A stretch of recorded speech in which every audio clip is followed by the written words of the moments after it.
Hey guys, happy Friday. I'm driving home from work, having a great day. I'm excited, it's the weekend. I'm excited to share with you 2 work tips. Number 1, always get paid to poop. You want to maximize your jobs, you want to value your job as much as you can. So you maximize the worth of your job. So in order to do so, you save a lot of money and time, and it's more efficient if you poop at work.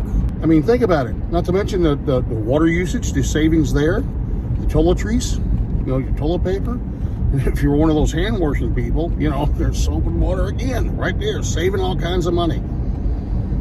If you poop for 12 minutes a day, not that uncommon. Sometimes I'll take 2 6s or I'll take the full 12, I always try to get 12 in there each day.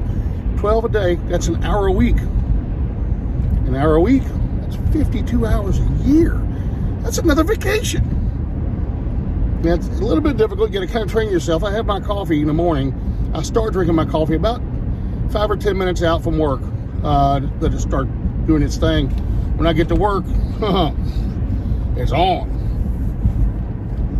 So, and then like today, of course, it's really hard. Long holiday weekends are really rough.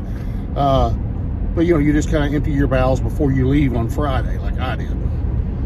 But it's at times if you have to. It's if I had to poop outside of work, and it has happened, I feel like somebody owes me something. Somebody's gonna pay me. Get a pay demand. If I happen to be at your place or a friend's house and have to poop, I'm probably gonna steal something. I'm probably taking some decorative soaps, nothing big, just enough to make it fair, in my mind. Decorative soaps, some shampoo, something. I'm gonna make it right.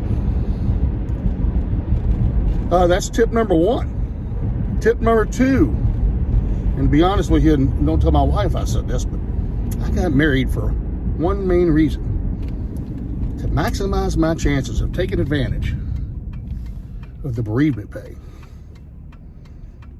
Oh yeah, PTO, paid time off. That's gold, people. I found me one who's a little older than I am. She's got 5 other siblings, all of which are alive and married. Her mom and dad's still alive, and she's got 2 grandparents left. And she's not the oldest. She's third she's right in the middle. So, I like my chances.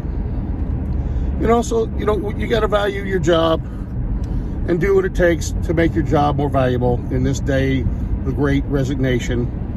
But anyway, here's your 2 tips, people. Have a good weekend. Until next time.